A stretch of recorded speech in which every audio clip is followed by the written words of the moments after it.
সিঙ্গুরে মুখ্যমন্ত্রী মমতা বন্দ্যোপাধ্যায়ের 28শে জানুয়ারির জনসভাকে সামনে রেখে জোর কদমে প্রস্তুতি চলছে।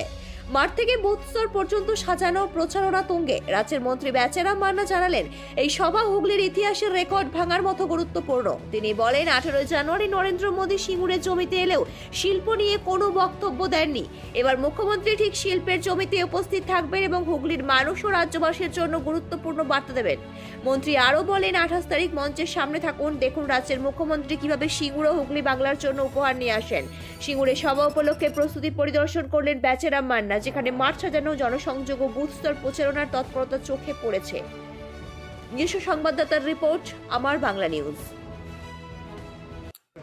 দেখুন, জোর কদমে প্রস্তুতি চলছে। একদিকে মাঠে যেরকম আমাদের ফুল দমে প্রস্তুতি চলছে, আর একদিকে সারা হুগলি জেলাতে একদম গ্রাম পঞ্চায়েতের বুথ থেকে আর পৌরসভার বুথ পর্যন্ত লোক নিয়ে আসানোর জন্য তোড়জোড় চলছে। প্রচার, সাজানো, গুছানো সব কিছু। আমরা এটা 28 তারিখটাকে আমরা একটা অন্য দৃষ্টিভঙ্গি দিয়ে আমরা দেখছি।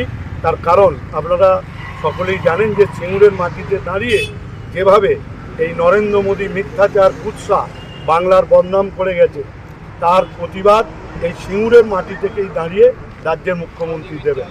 সেজন্য আমরা হুগলির ইতিহাসে যেসব জনসভা হয়েছে সেই জনসভাকে আমরা রেকর্ড ভেঙে দেবো।